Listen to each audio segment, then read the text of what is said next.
Muy buenos días a todos ustedes. Vamos a dar inicio al webinar número 29, la modelación del crecimiento de cultivos, conceptos, aplicaciones y retos. Toca ahora al doctor Agustín Ruiz García presentar este interesante tema. Bueno, el doctor Agustín Ruiz es un amplio conocedor de ese tema. Yo creo que desde su tesis de licenciatura ha estado metido en la parte de modelación. Es ingeniero agrónomo y irrigación por la Universidad Autónoma de Chapingo. Tiene un maestría y doctorado en ingeniería agrícola y uso integral del agua. También tiene estudios de maestría en el CIMBESTAP. Hay una disculpa que ya no lo pusimos. Actualmente es subdirector de investigación del Departamento de Irrigación ahí de la Universidad Autónoma de Chapingo. Es profesor tanto del Departamento de Irrigación como del posgrado de Ingeniería Agrícola y Uso Integral del Agua. Es investigador nacional nivel 1. Y bueno, una parte interesante es de que, pues, si buscan por su nombre ahí en googlearlo, pues ha trabajado mucho en desarrollo de sistemas computacionales, desarrollo de modelación, el uso de sistemas expertos, o también redes neuronales y toda la parte de herramientas de inteligencia artificial aplicados en la ingeniería agrícola y en general, en particular, el riego. Pues doctor, pues muchas gracias por aceptar y bienvenido, y no sé si gusta, puede compartirnos su presentación. La mecánica es que puedan usted realizar durante el evento o este webinar, pueden preguntar, hacer preguntas en el chat y al final hacemos ya en vivo, ¿no? Si quieren preguntar, ¿no? Vamos a ponerlo mandarlo por Face Live, ahorita le compartimos la liga. Para que puedan también hacer preguntas y al final contestaríamos primero las del Face, primero las del chat, posteriormente las del Face Live y las que puedan hacer ustedes en vivo Adelante. Voy a compartirlas y déjame dejar de compartir. Ok. Adelante. Antes que nada, muchas gracias por la invitación. Y buenos días a todos, a los que están acá en México y también a los que nos están siguiendo en otros lugares. Bueno, pues vamos a comenzar la presentación del día de hoy, que es el tema de modelación del crecimiento de cultivos. El orden de los temas que vamos a verlos es primero los conceptos básicos de simulación. A continuación, la modelación del crecimiento y desarrollo de los cultivos, es decir, la aplicación de los conceptos básicos de la simulación a la modelación de cultivos. Y continuamos con algunas aplicaciones de los modelos de la simulación de cultivos y finalizamos con algunos retos en la modelación de cultivos. Entonces, empezamos con los conceptos básicos.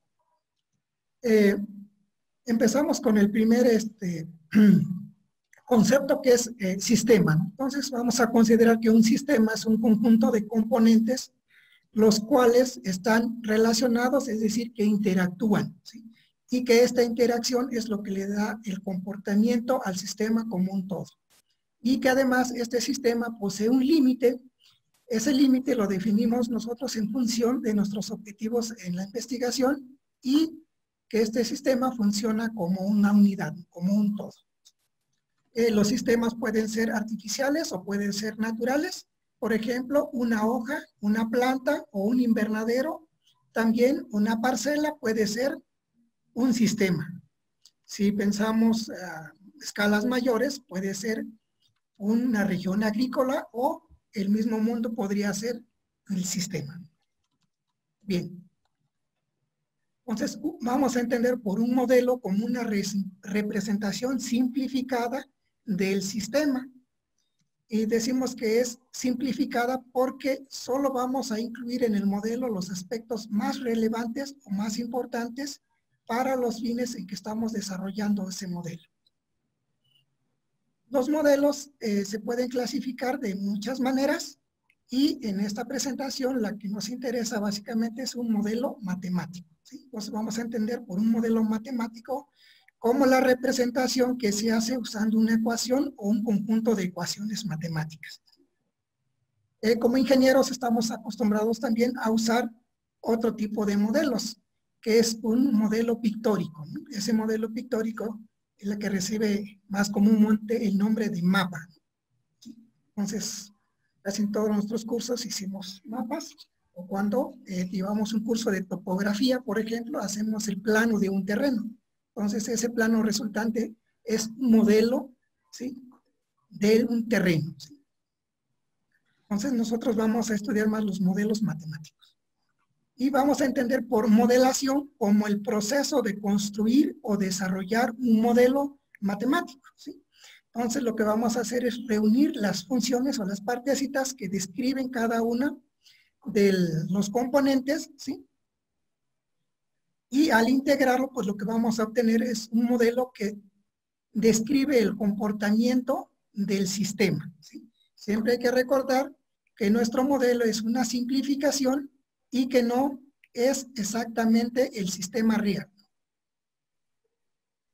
Entonces, modelación es más una actividad, digamos, intelectual, ¿sí?, de arrastrar el lápiz y construir o desarrollar las expresiones matemáticas. Por el concepto de simulación vamos a entender como el acto de ejecutar en una computadora, ¿sí?, el modelo. Este modelo ya está traducido a un software, ¿sí? Y dice obtener los resultados sobre las variables de interés. Es decir, es ejecutar el modelo y siempre recordar que lo que estamos haciendo es tratar de estudiar un problema, ¿sí? Y que hay ciertas variables que nos interesan o estudiar su comportamiento.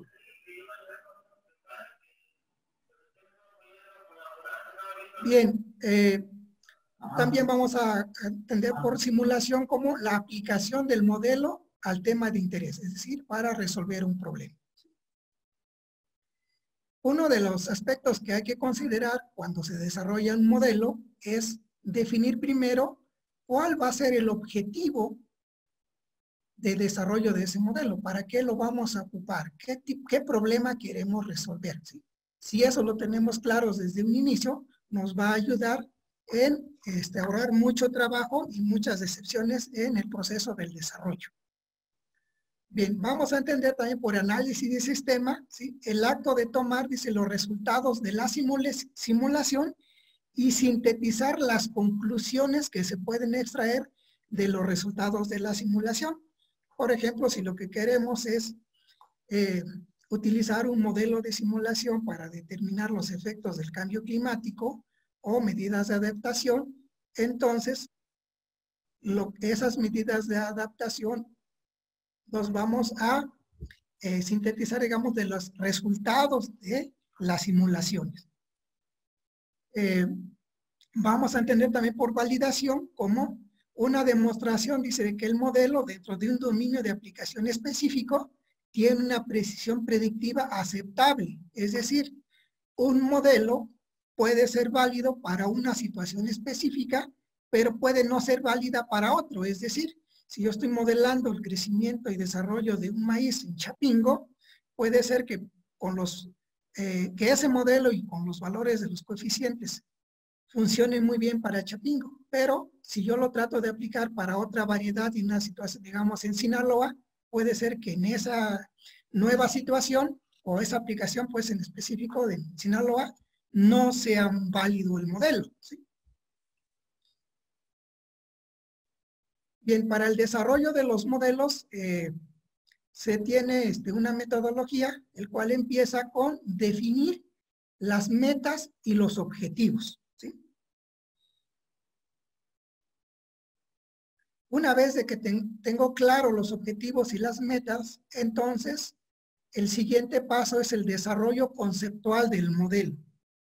Es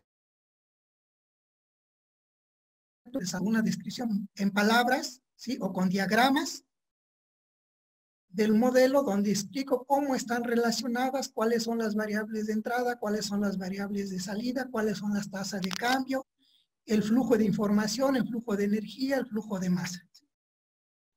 Una vez que yo tengo desarrollado mi modelo conceptual y que estoy satisfecho con él, paso a describir esas relaciones en un formato matemático, es decir, escribir y desarrollar las ecuaciones matemáticas. Una vez de que tengo el modelo matemático, entonces el siguiente paso es el análisis del modelo. Bueno, cuando termino de escribir mi modelo matemático, tengo que traducirlo en información, perdón, en un software, ¿sí? Para poder ejecutarlo y hacer las simulaciones. Bien, para poder resolver el problema matemático en la computadora, necesito datos experimentales, ¿sí? Generalmente, el primer paso va a ser verificar que yo haya traducido lo más fiel posible en las ecuaciones matemáticas en código de computadora. Y para ello voy a ocupar datos de entrada, valores de los parámetros y condiciones iniciales. Esto los puedo obtener de datos experimentales o de la bibliografía, ¿sí? O pues, simplemente con datos simulados, ¿no? De las entradas. Una vez de que ya he verificado que mi software sí corresponde lo más fiel posible con el modelo matemático, ¿sí? Con las ecuaciones, entonces puedo ya hacer el análisis del modelo. Para ello voy a ocupar un conjunto de datos para la verificación, que quedamos para verificar pues de que el código esté correcto, que no funcione, que funcione correctamente, y otro conjunto de datos para la calibración, ¿sí? En algunas ocasiones también se requiere otro conjunto de datos para la validación. Bien, en el paso de análisis del modelo, generalmente iniciamos con un análisis de sensibilidad. Este análisis de sensibilidad me va a ayudar a determinar qué parámetros del modelo son importantes, es decir, que cuando yo le hago una pequeña variación en el parámetro, varíe mucho la salida de la variable de interés de mi modelo. Entonces, cuando varío un poco el parámetro y la salida casi no varía, entonces decimos que el modelo es muy robusto con respecto a ese parámetro. Al contrario, cuando tengo una pequeña variación en un parámetro y las salidas del modelo varían mucho, entonces decimos que las variables de salida son muy sensibles a esos parámetros. Entonces puedo hacer dos grupos, los parámetros que son sensibles y los que no. Entonces los parámetros que son más sensibles son los candidatos a calibrarse, ¿sí? Y los parámetros que no son tan sensibles, eso los puedo dejar con sus valores nominales, ¿sí? Adicional al análisis de sensibilidad, puedo realizar un análisis de incertidumbre. En análisis de incertidumbre lo que quiero ver es cómo la incertidumbre en una variable de entrada se traduce en la incertidumbre en las salidas, ¿sí? Entonces, para hacer el análisis completo o más coherente, siempre se recomienda hacer el análisis de sensibilidad global y el análisis de incertidumbre en un conjunto, ¿sí? Cuando se va a estimar o lo que se quiere hacer es calibrar los modelos de parámetros, entonces se acepta solamente el análisis de sensibilidad. Y en el caso del análisis de sensibilidad podemos hacerlos de forma local o de forma global. En el análisis de sensibilidad local se varía un parámetro a la vez, digamos en un infinitesimal, ¿sí? Entonces, este método local sufre por las condiciones iniciales, es decir, la sensibilidad de los parámetros va a depender de la condición inicial. Entonces se prefiere para un modelo de cultivo realizar un análisis de sensibilidad global en el cual todos los parámetros se varían a la vez y se analiza en un rango, ¿sí? Donde normalmente está aceptado que esos parámetros toman los valores. Por ejemplo, producción de biomasa o coeficiente de extinción. Dice, pues el valor es aproximadamente 0.8. Entonces, según la literatura, el valor máximo para un cultivo puede ser 0.9 y el mínimo 0.6. entonces se varía el parámetro de ese rango y se ve el efecto en la salida. Una vez de que hemos determinado qué parámetros son más sensibles, nos pasamos a la calibración. Entonces, en la calibración se pueden utilizar métodos locales o métodos globales. Pues el método más común es el de mínimos cuadrados no lineales, pero actualmente se disponen de métodos un poco más potentes como los métodos globales. Dentro de estos tenemos los algoritmos evolutivos y los algoritmos bioinspirados, ¿sí? Que están inspirados en la naturaleza. Y dentro de ellos tenemos, por ejemplo, los algoritmos genéticos, las estrategias evolutivas, tenemos el algoritmo de las hormigas, de las abejas, entonces tenemos muchos otros algoritmos que nos permiten estimar los valores de los parámetros. Generalmente lo que hacemos con los métodos globales es definir una función objetivo o una función a minimizar. Generalmente va a ser la función del error.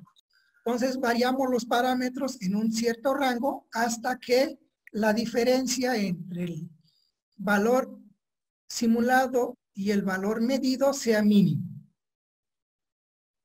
Entonces cuando tenemos que nuestro problema de estimación de parámetros es un problema multimodal, quiere decir que tiene muchos mínimos locales, los métodos locales quedan atrapados en el primer mínimo local.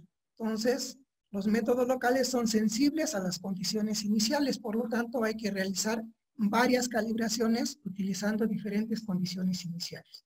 En cambio, los métodos globales, como son los algoritmos evolutivos y bioinspirados, no tienen ese problema y generalmente encuentran el mínimo global, es decir, el valor óptimo de los parámetros. Sin embargo, la dificultad está en que los diferentes algoritmos tienen parámetros específicos que hay que darle valores.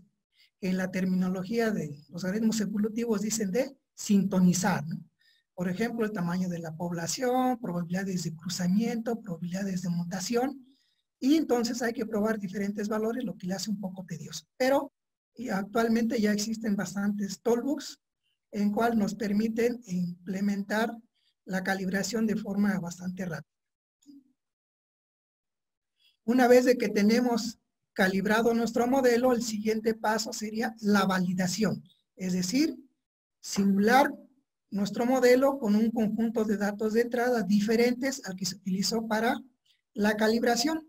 Y esto sería como la prueba de fuego del modelo, es decir, si en este conjunto de datos nuevo independiente el modelo predice bien la tendencia que se espera de la variable que estamos modelando, entonces nuestro modelo ya queda validado y que lo podemos utilizar con confianza para resolver nuestro problema. Y otra vez quedamos en que la validación es específico para una situación, ¿no? Entonces, si cambiamos la situación de donde lo calibramos, hay que volverlo,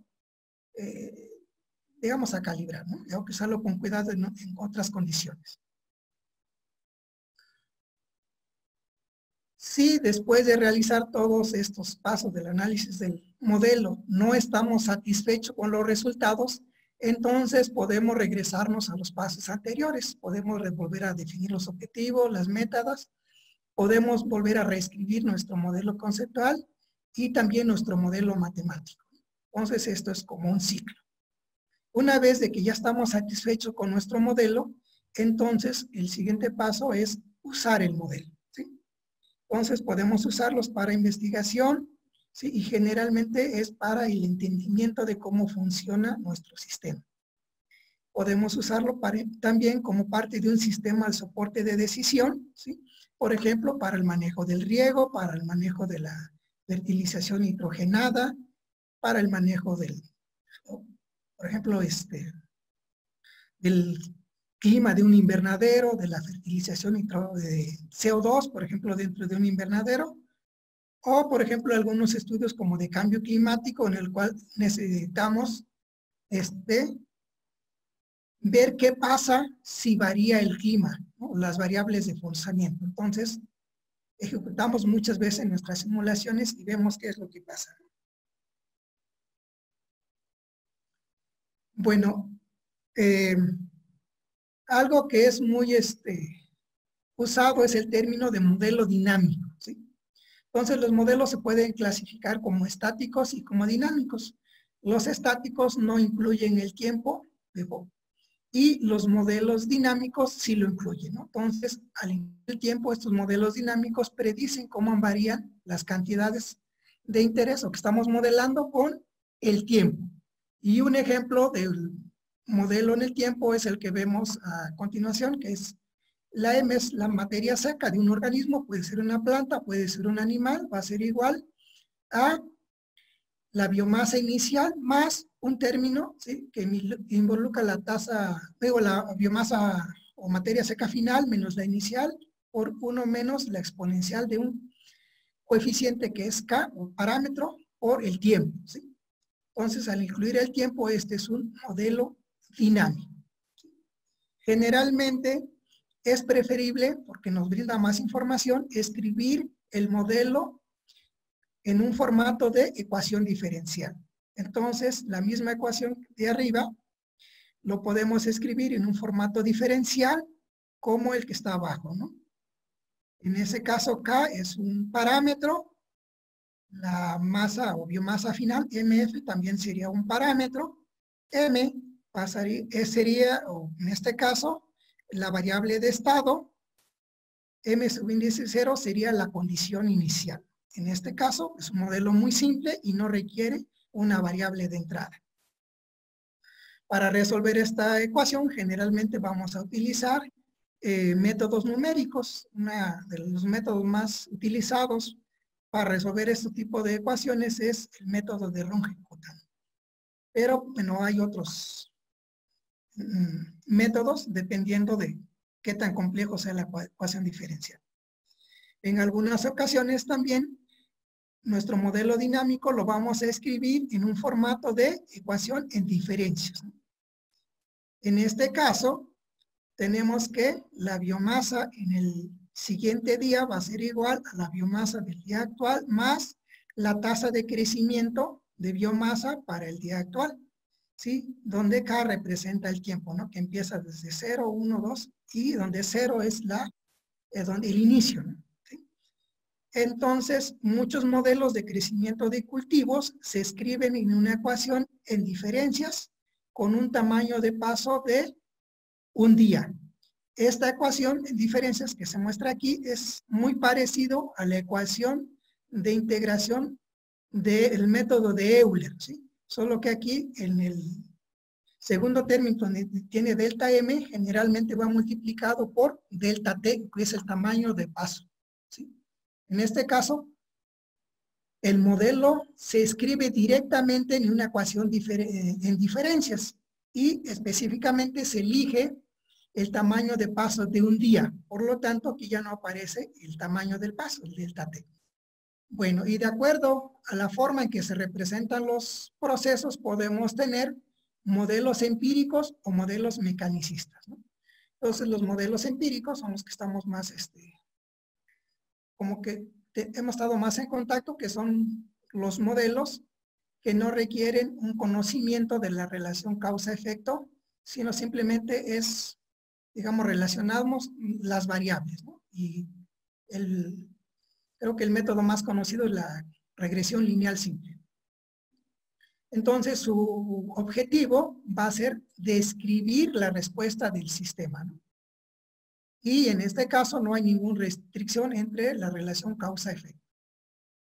En el caso de los modelos mecanicistas, ¿sí?, en este caso se construye el modelo basándonos en el conocimiento que tenemos sobre el funcionamiento del sistema. Y utilizamos las leyes que describen el funcionamiento de ese sistema. ¿Sí? Y pues también del conocimiento que tenemos de qué elementos integran nuestros sistemas y cómo se relacionan. Generalmente vamos a utilizar, por ejemplo, leyes de Kirchhoff, las leyes de Newton, ¿sí? Y en el caso de la agronomía, como utilizamos conocimientos de química, de fisiología, ¿sí? Y de la ecofisiología de cultivos, o ecología de cultivos, ¿no? Entonces, aquí sí se representa un conocimiento de cómo funciona el sistema. Entonces, los modelos empíricos son mucho más sencillos de desarrollar y se utilizan generalmente para resumir un conjunto de datos. Tienen el problema de que son muy específicos en las condiciones en las cuales se desarrollaron.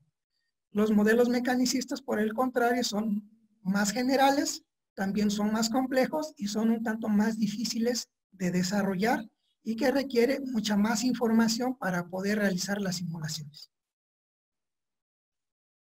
Bien, ahora vamos a pasar a lo que es propiamente la modelación de cultivos. Entonces,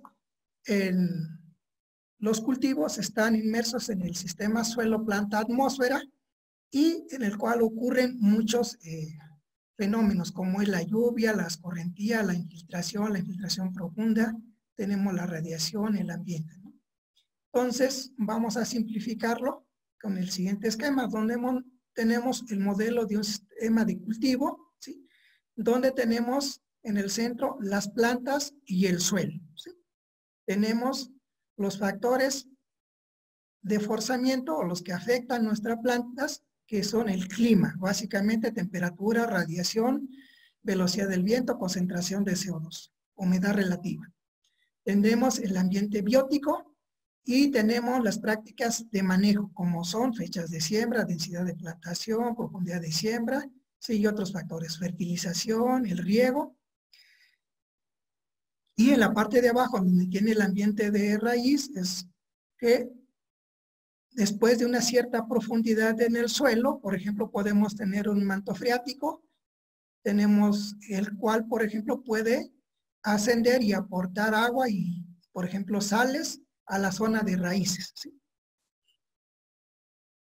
Entonces, esto es lo que vamos a modelar. En el centro tenemos las plantas y el suelo. Para desarrollar los modelos de crecimiento de cultivos, hay que considerar lo que se llaman niveles o situaciones de producción de cultivos. Esto los definió DeWitt. Y bueno, tenemos 3 situaciones de producción. El primero, que es el potencial o el máximo. Tenemos el alcanzable o limitado por agua y por nutrientes. Generalmente va a ser nitrógeno. Y el tercer situación de producción es el real. Bueno, empezamos con la producción potencial. Entonces, los factores que definen la situación de producción potencial, que corresponde al rendimiento máximo y biomasa total máxima, sería el CO2, la radiación, la temperatura y las características del cultivo, ¿sí? Como son la fisiología, fenología, las características genéticas, la arquitectura del dosel, ¿sí? Entonces, simplemente aquí son los factores ambientales y las características del cultivo. Eso es lo que va a definir el rendimiento máximo o potencial. Aparte de estos factores, en la siguiente situación de producción tenemos los factores que limitan el rendimiento. Y en este caso los factores que limitan son el agua y los nutrientes. Y de los nutrientes, los más importantes son nitrógeno y fósforo. Entonces, en este caso hablamos de la situación de producción alcanzable, o que es equivalente también de limitado por agua y limitado por nutrientes, ¿sí? Entonces, en esta situación, el rendimiento es menor que en la potencial, ¿sí? Y nosotros podemos manejar, ¿sí?, el agua y los nutrientes, es decir, el momento de riego y la cantidad, al igual que los nutrientes, cuándo aplicar el nitrógeno y qué dosis. Y la tercera situación de producción es la real, ¿no? En este caso tenemos, además de los factores que definen el rendimiento, los factores que lo limitan y los factores que lo reducen. Y entre los factores que reducen el rendimiento serían las malezas, las plagas, las enfermedades, que serían los factores bióticos, y los abióticos, que serían los contaminantes, tanto del aire como del suelo. Entonces, cuando vamos a desarrollar un modelo de cultivo, tenemos que considerar en cuál de estas situaciones de producción vamos a abordar, pues, eso nos va a ahorrar mucho trabajo, porque, por ejemplo, si lo que queremos es la producción potencial, no es necesario modelar la acumulación o la variación de agua en el perfil de suelo, ¿sí? En cambio, si estamos en la situación de producción limitado por agua, entonces no solo tenemos que considerar los factores que definen el rendimiento, sino además los factores que limitan. Entonces, como en este caso va a ser agua, entonces hay que incluir el balance del agua en el suelo. Si además queremos considerar el efecto del nitrógeno, entonces tenemos que hacer el balance de nitrógeno en el suelo. Y generalmente también se incluye el balance de carbono, ¿sí? Estas dos situaciones, el potencial y el limitado por agua y por nitrógeno, son las situaciones que los modelos abordan, casi la mayoría, y es menos común el de situación real, ¿no? Porque es un tanto más difícil modelar lo que es el efecto de las plagas y las enfermedades. Sin embargo, también sí los hay, ¿no?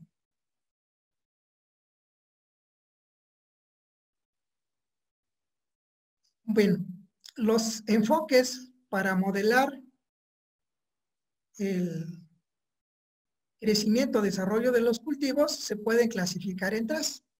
Básicamente lo que tenemos que modelar y lo que va a ser el principal proceso de una planta es la fotosíntesis.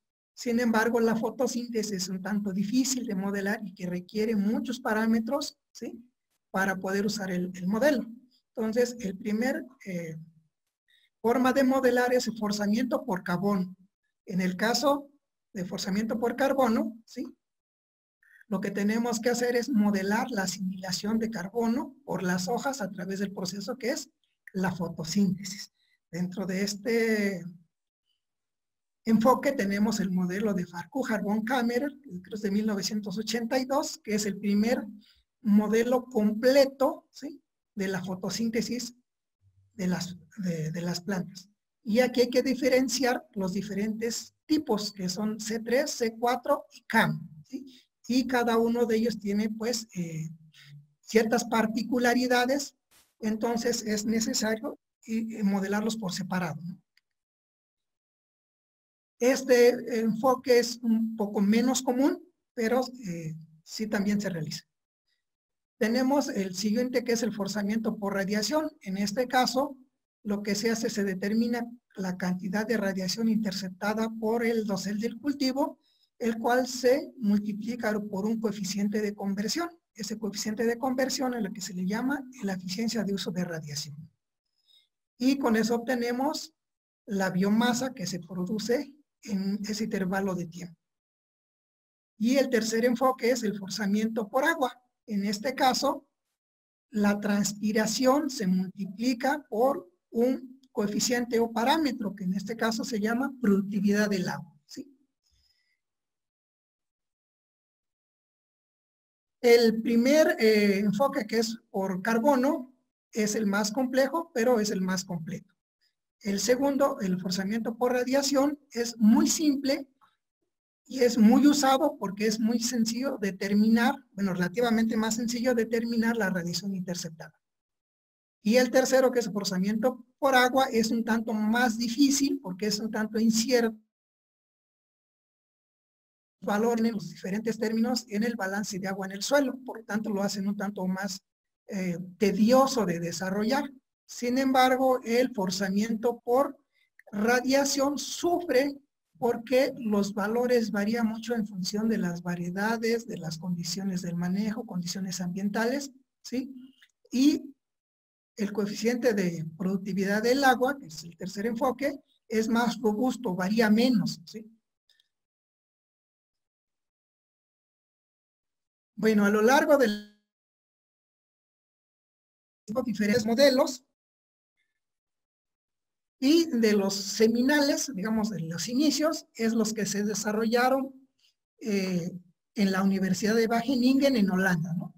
y generalmente se le acredita al doctor DeWitt, que fue el iniciador, digamos, de la modelación de cultivos. Y de los primeros modelos que desarrollaron fue el ELCROS y el BACROS, ¿no? El esfuerzo, digamos, de modelación de muchos años concluyó con el modelo Sucros, que es como el modelo que más completo, digamos, para la modelación de cultivos. Y eso está basado en modelar la fotosíntesis, ¿sí? Este modelo Sucros después se extendió para la situación limitado por agua y limitado por nitrógeno. Entonces, pues tenemos el Sucros 1 y Sucros 2. Entonces, el Sucros, así, sin ningún número adelante, se refiere a la situación de producción potencial. Este modelo fue simplificado, ¿sí?, y modificado para su aplicación a escala regional.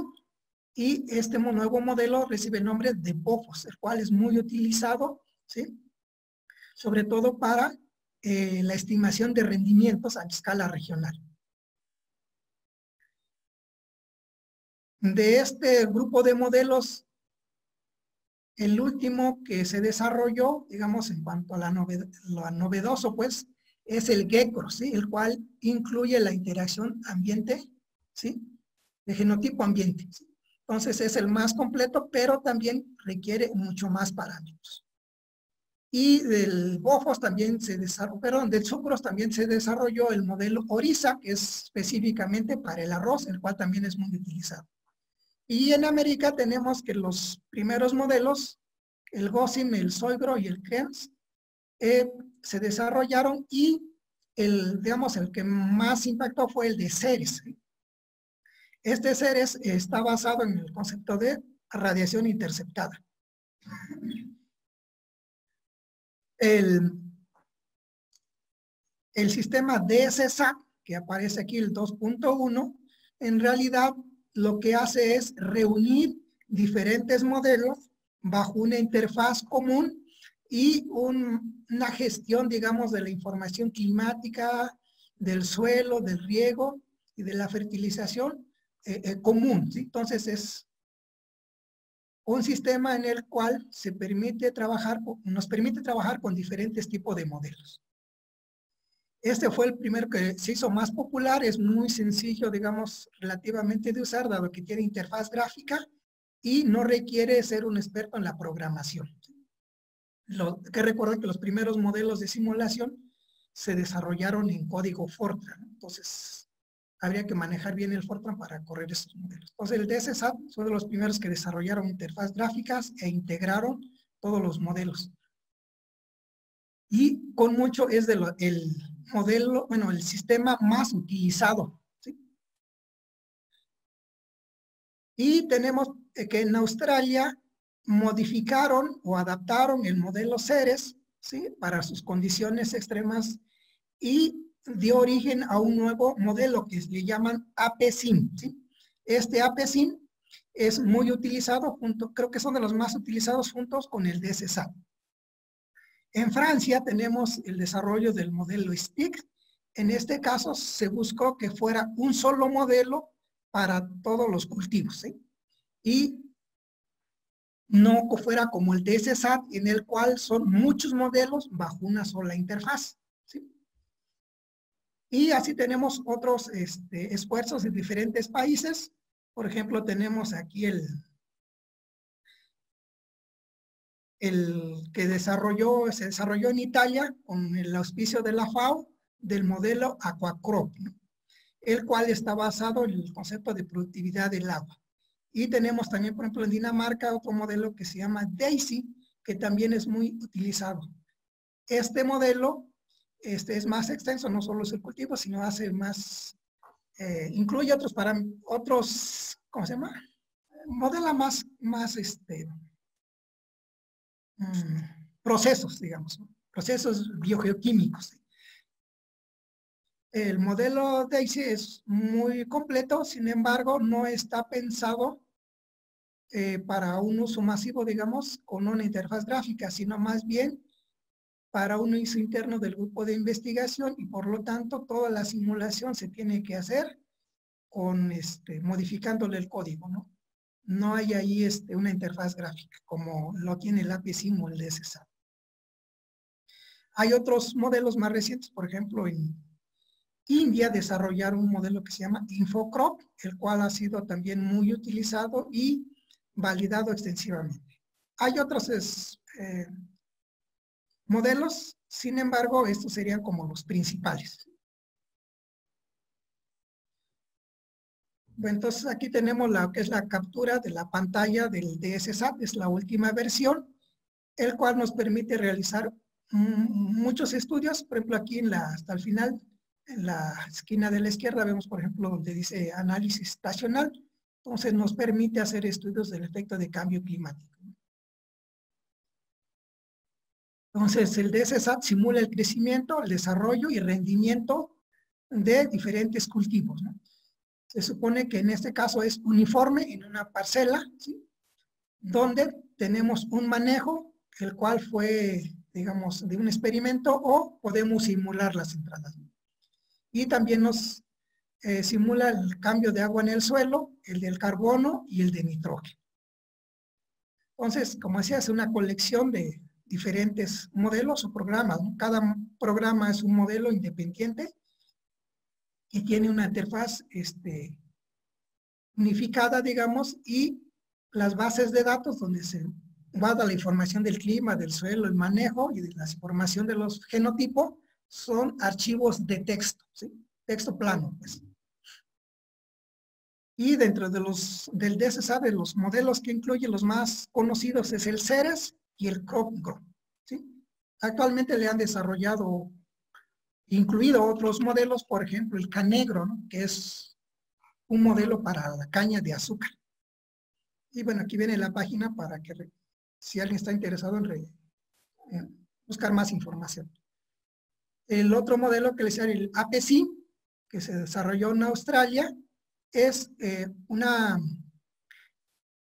digamos que es un modelo en el cual se utiliza un enfoque un poco más moderno en cuanto al desarrollo del software, ya que permite construir un modelo uniendo diferentes módulos. Es decir, por ejemplo, si yo lo quisiera utilizar diferentes formas de calcular la evapotranspiración del cultivo, entonces puedo yo elegir la evapotranspiración con la ecuación de Penman-Monteith o con la de Preste-Taylor, ¿sí?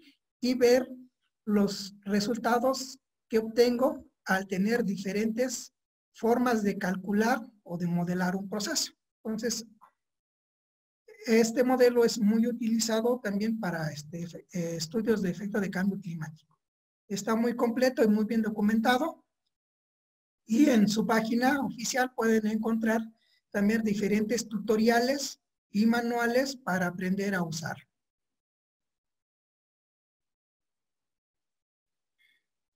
El otro modelo que tenemos es el STIC.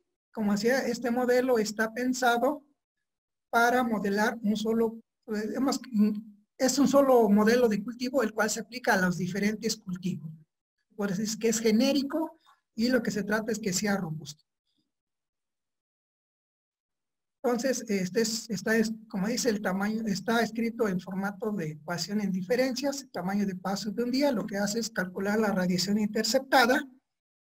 Esta lo transforma en biomasa y se particiona a los diferentes órganos en función del desarrollo, ¿sí? De la etapa fenológica del cultivo. Entonces nos permite simular un cultivo, también el periodo en el cual no hay cultivo y rotaciones de cultivo. Y podemos ver los efectos que tienen los balances de agua, nitrógeno y carbono en el suelo. El siguiente es el AquaCrop. Y el AquaCrop, como decía, está basado en la productividad del agua del cultivo. Normalmente, para que tengamos una buena predicción, se requiere normalizar con respecto a la demanda evaporativa de la atmósfera. Entonces, aquí en AquaCrop se utiliza la evapotranspiración de referencia con el enfoque de FAO 56 para normalizar la productividad del agua, ¿sí? Entonces, este modelo utiliza, pues, comparado con el APSIM y el DSSAT, un número de parámetros más o menos parámetros digamos, que los otros modelos. Entonces, cuando se desarrolló el Aquacrop, se buscó que fuera robusto, que fuera relativamente simple. Y el modelo Aquacrop se ha utilizado principalmente para estudiar el efecto del manejo de riego en la productividad de los cultivos. El modelo BOFOS, ¿sí?, generalmente se ha usado más para estimar los rendimientos a escala regional, ¿sí? Y generalmente como datos de entrada se utilizan los datos obtenidos de imágenes de satélites. Bueno, hasta aquí hemos visto lo que es la modelación considerando el desarrollo de la planta, es decir, el tamaño, ¿sí?, la cantidad de biomasa, el índice de área foliar, profundidad de raíces. Pero no hemos hablado nada de cómo es la arquitectura de la planta, ¿sí? Entonces, el nuevo enfoque que considera la estructura de la planta, además del tamaño, es lo que se llama los modelos estructural funcional, ¿sí? Entonces, no solo me dice cuánta biomasa tiene, cuánta área foliar tiene la planta, sino además la arquitectura, ¿sí?, la parte espacial, pues, cómo está en la planta. Entonces, aquí lo que vemos es, del lado izquierdo, una fotografía de una flor y del lado derecho, la representación simulada, ¿sí? Y en la parte de abajo vemos en el tiempo cómo se vería el proceso desde que tiene un botón hasta que abre la flor, ¿sí? Entonces, estas imágenes se obtuvieron a partir de un formalismo que se llama L-System o sistemas L, ¿no?, o también sistemas de Lindenmayer. Entonces, estos sistemas sí se basan en lo que llama lenguaje formales, ¿sí? Entonces lo han desarrollado más la gente o los especialistas del área de computación, ¿sí? Entonces aquí falta más integrar la gente de la disciplina agronómica para desarrollar más modelos o aplicar estos modelos a situaciones más reales, ¿no? Entonces aquí hay un área de oportunidad en desarrollar este tipo de modelos. Entonces, aquí presentamos el lado izquierdo, la fotografía de un girasol, y del lado derecho, el mismo girasol, pero ahora modelado con el sistema, bueno, con el L-System, ¿no? Entonces, la representación es bastante realista. Entonces, no solo me da la cantidad de biomasa que tiene la planta, sino además cómo está la arquitectura, ¿no?, en 3D. Entonces, se han desarrollado diferentes modelos estructural funcional para cultivos como para rosas, herberas, generalmente gramíneas, y para maíz, pastos, ¿sí? Y pues bueno, todavía están restringidos a la investigación, aún hay pocas aplicaciones. Entonces pasamos a la siguiente tema, que es las aplicaciones de los modelos de cultivos. Entonces, una de las primeras aplicaciones sería en docencia. Generalmente, para la docencia tenemos que hacer experimentos en campo para aprender los principios agronómicos y manejo de los cultivos. Entonces, al tener un modelo matemático, un sistema para simular, podemos ahorrar bastante tiempo y esfuerzo en que complementa el trabajo de campo haciendo las simulaciones. Por ejemplo, queremos mostrar el efecto de manejar la temperatura dentro de un invernadero. Entonces, en un modelo de simulación simplemente variamos pues el manejo y vemos el efecto que tiene en los cultivos. Entonces, en la docencia es bastante útil para enseñar los conceptos. En la parte de investigación, como prueba de hipótesis, es decir, generalmente cuando desarrollamos un modelo, lo que hacemos es sintetizar lo que se conoce sobre un tema hasta ese momento. Entonces, al desarrollar el modelo y probarlo, podemos verificar si esa hipótesis es correcta o es necesario modificarla, ¿sí? Entonces, los modelos también nos ayudan para los programas de mejoramiento genético. Por ejemplo, si yo tengo un modelo, puedo variar ciertos parámetros de tal manera que Entonces, digamos que el programa de cruzas de mejoramiento genético ya tendría un fin, que es buscar que la planta tenga una características que ya se definió mediante un modelo de simulación, ¿sí? Y eso nos permite ahorrar, ¿sí?, el tiempo que se requiere para un programa tradicional. Para los estudios de efecto de cambio climático, ¿sí?, entonces podemos ver el efecto de tener diferentes, por ejemplo, fechas de siembra, diferentes ciclos de los cultivos, utilizar ciclos de, bueno, variedades de ciclo corto o variedades de ciclo tardío, ¿sí?, o el cambio de los cultivos, ¿sí? Y también lo podemos utilizar para la optimización de los insumos. Es decir, muchas veces en la práctica agronómica se hace algo porque siempre se ha hecho así, pero no existe una justificación científica del por qué. Entonces, utilizamos un modelo y podemos utilizar algoritmos de optimización, podemos justificar ciertas prácticas agrícolas, ¿no?, para incrementar el conocimiento. Y las otras aplicaciones son los de sistemas de soporte de decisión. En este caso, serían básicamente para ayudar a tener un mejor manejo del sistema. Entonces, son estudiar fechas de siembra, de las variedades, también hacer pronóstico de rendimientos para la planeación agrícola, el pronóstico de la ocurrencia de plagas, de las enfermedades. Podemos también utilizar los sistemas de soporte de decisión para determinar el momento de riego, la cantidad de riego, la fertilización, sobre todo la nitrogenada, ¿no?, el momento y la dosis necesaria para obtener un buen rendimiento. Bueno, la última parte es la de los retos de la modelación. Y bueno, aquí es el contexto de México. Entonces, actualmente se cuenta con muchos modelos, ¿sí?, para casi todos los principales cultivos comerciales, ¿no?, de valor comercial. Y lo que se ha visto es, por ejemplo, en estudios de cambio climático, que al usar un modelo se obtiene un resultado y al usar otro modelo se tiene muchas veces resultados contradictorios, ¿no? Entonces, lo que se prefiere o lo que se está buscando ahora es no tener muchos modelos, sino tener pocos, pero que tengan una mejor calidad de predicción. Por eso dicen menos modelos, pero mejores. Y en el caso de la mejora de los modelos, el SGGIAR tiene una iniciativa para mejorar la calidad de los modelos, ¿no? Entonces, lo que hacen es la comparación de diferentes modelos y el resultado más probable es el ensamble de las salidas de los diferentes modelos. El otro reto sería generar y hacer accesible la información meteorológica, ¿sí?, las características del suelo y los parámetros, los diferentes cultivos que son necesarios para hacer las simulaciones.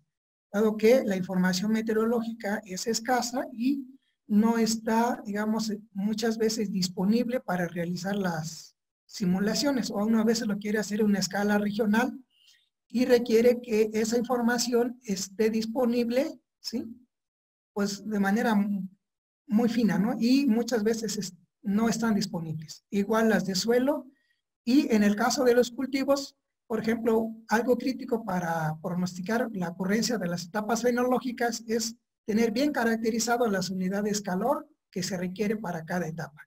Y entonces, como muchas variedades ya han cambiado, digamos, o ya no se utilizan, entonces la información a veces no está actualizada. Entonces se requieren ese tipo de información, ¿no?, los parámetros. Y hasta ahora, pues la mayoría de los modelos ha estado restringido pues a la investigación o para especialistas en el área. Entonces se requiere desarrollar los sistemas soporte de decisión que ayuden al manejo del sistema agrícola.